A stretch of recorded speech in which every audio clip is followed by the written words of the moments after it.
Si Edward ay hindi pa rin nagbabalak umuwi dahil maaga pa. Pinipilit niyang hindi magising ang kanyang asawa hanggat maaari. Maliban sa kanyang tinig, nawawala na rin ang kanyang sigla. May 2 anak sila, isang babae at isang lalaki. Ang babae ay maaga nang nag-asawa, kaya sila ay naghiwalay. Ang kanilang anak na lalaki ay nagtatrabaho sa ibang bansa. Payapa ang kanilang buhay at talagang maganda ang trabaho niya.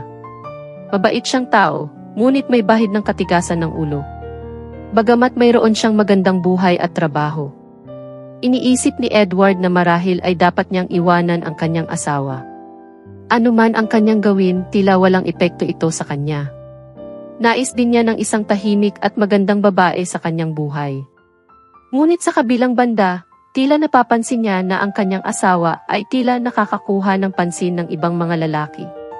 Kahit sa kanilang pagtulog, iniwasan niya ang pagtingin sa kanya. Gayunpaman, hindi madaling makakita ng ibang babae sa labas ng tahanan ni Edward. Noon pa man, siya ay duwag, kaya't hindi niya magawang makipag-ugnay sa ibang babae. Hanggang sa isang gabi, umiyak si Edward nang makita niyang natutulog na ang kanyang asawa nang umuwi siya. Tahimik ang buong bahay, kaya diretso si Edward sa kanilang tahanan. Ngunit huminto siya sa pintuan nang mapansin niya ang manipis na pangangatawan ng isang babae sa kusina ng kanilang bahay.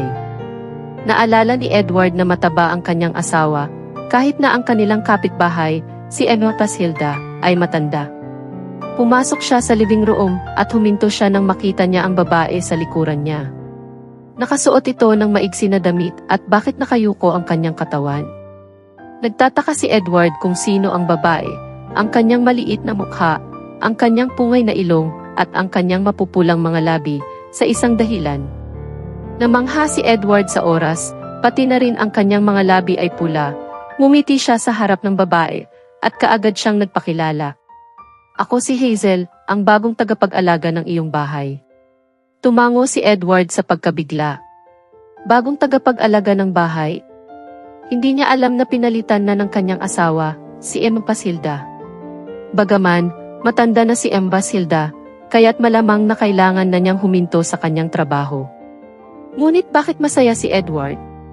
Masaya siya sa pagkakakilala kay Hazel. Ang boses nito ay napakalambing at kaaya-aya pakinggan. Kung ang isang babae ay magbibigay ng ganitong magandang pagbati sa kanya sa gabi, tiyak na uuwi siya ng maaga. Ipinaliwanag niya kay Hazel ang kanyang kabaitan, upang hindi siya mahiya sa kanya. Bago pa man makapasok si Edward sa kanilang kasal, pinakain niya si Hazel ng kape. Mas mainam na ganoon para mas matagal niyang masiyahan sa lasa ng kape. Napakagaan ng timbang ni Hazel. Maingat siyang hindi gumawa ng ingay.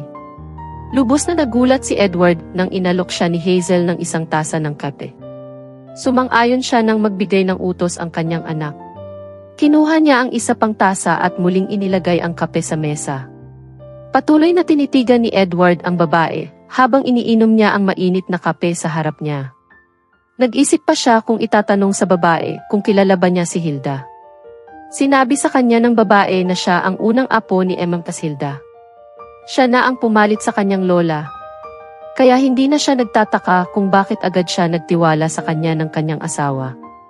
Si Edward ay nagpa siyang inumin ang kape ng dahan-dahan para mas matagal niyang masulyapan ang mukha ng babae. Pagkatapos niyang haluin ang kape, ngayon ay nasa harap na niya ito at siya rin ay umiinom na ng kape. Gusto niya sanang magtanong ng maraming katanungan sa babae, pero nanatili lang si Edward na tahimik.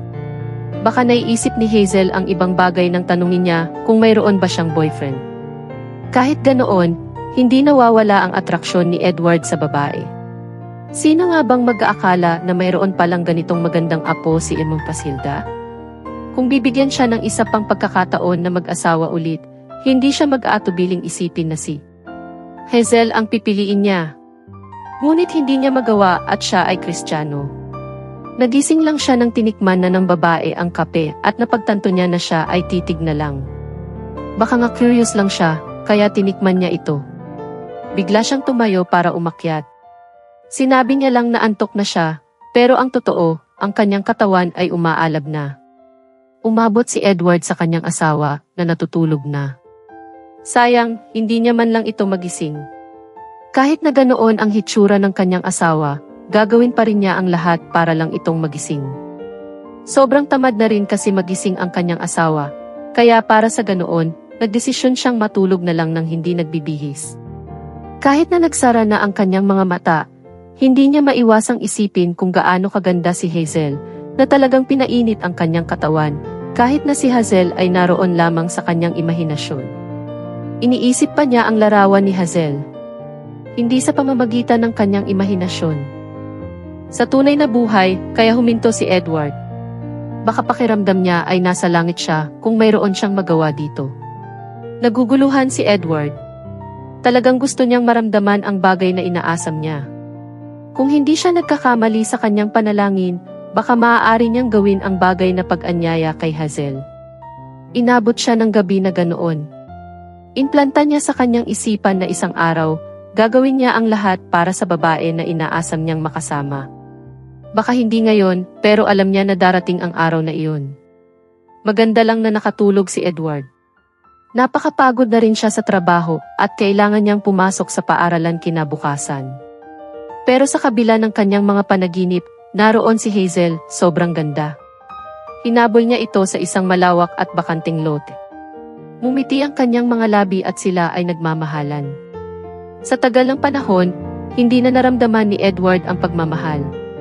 Ngunit naramdaman niya ulit ang kanyang panaginip. Sobrang saya niya at wakas, hawak niya ang mga kamay ni Hazel. Hindi lamang iyon, hawak din niya ito at naramdaman ang malinis na balat ng kanyang balat. Ang kanyang damit ay puti at may kaunting puting buhok. Ginawa niya itong malinis na lugar na puno ng mga langaw na lumilipad. Ang lugar na iyon ay perpekto para sa kanila at para kay Hazel. Wala nang hihigit pa doon dahil sobrang lapit na niya sa kanyang ina. Makikita niya sa kanyang panaginip kung gaano kaganda si Hazel. Hindi niya mapigilang hawakan ito. Ang kanyang katawan ay halos nagugunaw sa sakit na nararamdaman niya. Halos hindi na siya gustong magising, pero siya ay ginising nang may marinig na kumukuyakoy. Putol na putol ang magandang panaginip. Nakita niya ang kanyang asawa at sinabi na late na siya sa trabaho. Tumayo na lang siya at kailangan niyang pumunta sa paaralan. Madali siyang nagbihis at bumaba sa hagdanan. Narating niya ang kusina na puno ng kanyang mga pangarap. Kinain niya iyon at nang makita niya, ngumiti siya ng malawak sa kanyang magandang labi. Biglang umilaw ang araw ni Edward. Iyon ang ganda na nais niyang makita araw-araw pagising niya. Hindi siya kumain ng almusal bago umalis, pero sa umagang iyon, kumain siya. Naroon siya at nakita niya si Hazel. Magaling siyang magluto at parang isang lola kay Hilda. Sobrang perpekto si Hazel. Kahit mula sa malayo, sobrang ganda niya. May magandang ngiti na maraming lalaki ang may inggit. Maaga sa umaga, bumalik ang malisyosong pag-iisip ni Edward, habang siya ay kumakain, habang ang kanyang isip ay naglalakbay tungkol sa kung ano-anong masasamang bagay tungkol sa kanyang asawa. Siya ay nagulat na marinig ang boses ng kanyang asawa sa likod niya. Sabi niya lang na gutom na siya at kumain na agad, hindi niya pansin. Mamaya, kumain na ito sa harapan niya at mukha itong nababalisa. Kailan ba siya huling narinig ng kanyang asawa? Para sa kanya, hindi mahalaga ang kanyang opinyon. Handang kumain siya, kaya't tumanggi siyang sumagot. Bukod pa sa nakakainis niyang boses, mas nakakainis pa ang hitsura nito kapag siya ay galit. Ang mga mababait lamang ang may karapatang magalit at maging mayabang. Agad na natapos ni Edward ang kanyang pagkain at pinalayas siya. Minsan, tinitingnan pa niya si Hazel na nagtatrabaho sa banyo bago siya umalis. Tapos na ang araw ni Edward sa trabaho, at agad siyang umuwi. Gusto niyang makita si Hazel ulit. Hindi siya nagsasawa, dahil nandito na si Hazel sa kusina, at nagluluto ng hapunan. Binuksan na lamang niya ang kape, upang naroon siya, kapag hindi niya maalala ang masasamang bagay tungkol sa kanyang asawa. Nagluluto si Hazel. Hindi niya narinig ang boses ng kanyang asawa, pero pinabayaan niyang magluto ito. Sinabi ni Hazel sa kanya na umalis na ang kanyang asawa at kailangan niyang bisitahin ang kanyang matanda at may sakit na ina. Napakahiya niya kaya naging komportable si Hazel na kausapin siya. Nakakaramdam siya ng kapanatagan na nakakausap siya si Hazel. Alam niya na si Hazel ay hindi ganong klaseng tao. Alam niya kung paano makisama sa mga biro, tulad noong tinanong niya kung may boyfriend siya. Sinabi niya na nag-break sila at hindi siya magaling sa kama. Sa narinig ni Edward, may pag-asa. Hindi ganoon si Hazel. Mayroon siyang itinatago sa kanya. Posible kayang pumayag siya kung ibibigay niya sa kanya ang gusto niya. Siya ay tiyak na gagawin ang lahat para mapasaya siya. Hindi niya napansin na sila ay nagtitinginan na at siya ay nakikipag-isipan na ng kung ano-anong bagay. Hindi lang siya bulag, kundi bingi rin. Sa tuwing malapit na siya sa babae, bigla siyang nawawalan ng pandinig. Napakaganda niya sa malapitan. Perpektong ang kanyang mukha at talagang gusto niyang halikan ito. Pero hindi alam ni Edward kung bakit siya ay nanginginig lamang sa kanyang lugar. Subalit hindi rin alam ni Edward kung bakit siya ay nanginginig lamang sa kanyang lugar. Sa wakas, humakbang siya ng paurong at humawak sa kanyang mga labi. Naghalikan silang dalawa nang hindi napapansin ni Edward. Hindi man lang niya maimahinang gagawin iyon ni Hazel.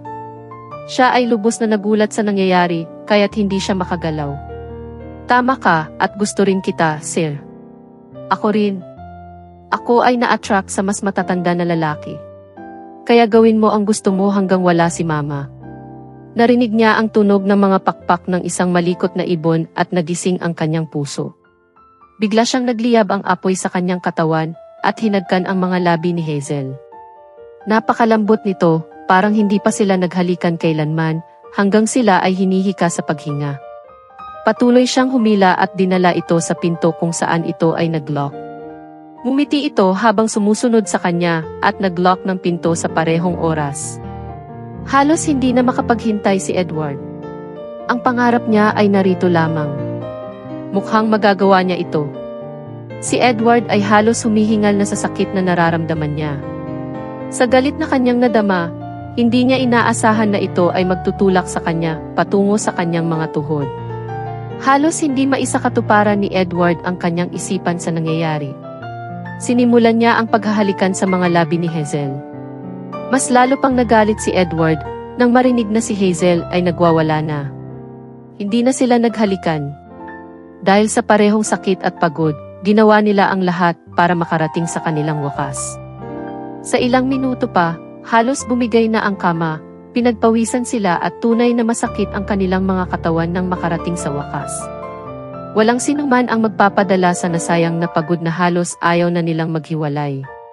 Kapwa sila ay naaabala sa kwento na hindi na makatulog si Edward pagkatapos ng nangyari kay Hazel. Ilang oras ang lumipas, ngunit hindi pa rin niya masikmurang sila ay nagawa iyon. Hindi niya maipaliwanag ang kasiyahan na nadama niya ng kasama si Hazel. Tama siya, at hindi umuwi ang kanyang asawa nung gabi na yun. Kaya matapos ang nangyari sa kanila at kay Hazel, hindi na siya nag-alala na lumabas. Masyado nang pagod si Hazel, kaya't natulog na lamang siya. Samantalang si Edward ay naririto, at tinitingnan ang kanyang magandang mukha, na bahagi na ng kanyang gawa. Gusto niyang maging isang bituin, dahil sa dami ng lalaki sa mundo. Siya ang gumawa ng kanyang pangarap. Isang artista lamang si Hazel, at hindi makatakas sa kahirapan ng balat. Dahil sa kung ano ang iniisip ni Edward, hindi niya inaasahan na mararamdaman niya ang init, lalo na kapag tinitingnan niya si Hazel. Hindi siya nag-aksaya ng oras at agad na hinalikan si Hazel. Hinayaan siya ni Hazel. Hindi sila nag-aalala sa paligid. Ang mahalaga sa panahong iyon ay ang kanilang ginagawa, ang kanilang nararamdaman. Tanging humihinga lamang si Edward. Hanggang sa pawis ni Hazel ay mukhang apoy. Hindi niya nais ipagmadali ang kanyang pagdating sa wakas, kaya tuwing nararamdaman niyang malapit na siya sa dulo, tumitigil siya. Dapat niyang marating ang wakas sa parehong oras na si Hazel. At sa wakas, sila ay nakarating sa wakas. Sobrang saya nila. Siya ay pagod na at iyon ang unang pagkakataon na siya ay nagod at inantok, hanggang dumating ang umaga at kailangan niyang pumunta sa opisina sa araw ng Sabado. Ang kanyang asawa ay nasa bahay sa hapon, kaya nagpakuha sila ng isang kopya ng Hazel. Nagkaroon sila ng malinaw na usapan. Sila ay nagpapasaya sa isa't isa hanggang sa sila ay parehong masaya. Wala na sino man ang makakaalam ng nangyayari, kundi sila lamang. Wala nang sino man ang makakatuklas ng kanilang sikreto. Subalit kahit na ito ay isang sikreto, may nagawa na sila ng malaking bagay sa isa't isa. Si Edward ay nagtagumpay. Ang kanyang pangarap ay natupad. Si Hazel na siya ang kanyang mahal at ang kanyang pangarap ay makakamit na niya sa araw-araw. Si Hazel ang magpapangiti sa kanyang mga labi araw-araw. Siya ay gwapo. Siya ay mabait. At ang kanyang asawa ay hindi siya may isahan. Walang anuman ang makakapigil sa kanilang damdamin. Sa araw-araw, makikita niya ang kanyang asawa at si Hazel. Si Edward ay isang lalaki na lubos na nasisiyahan sa kanyang buhay. Masaya siya. At walang makakapigil sa kanyang kaligayahan.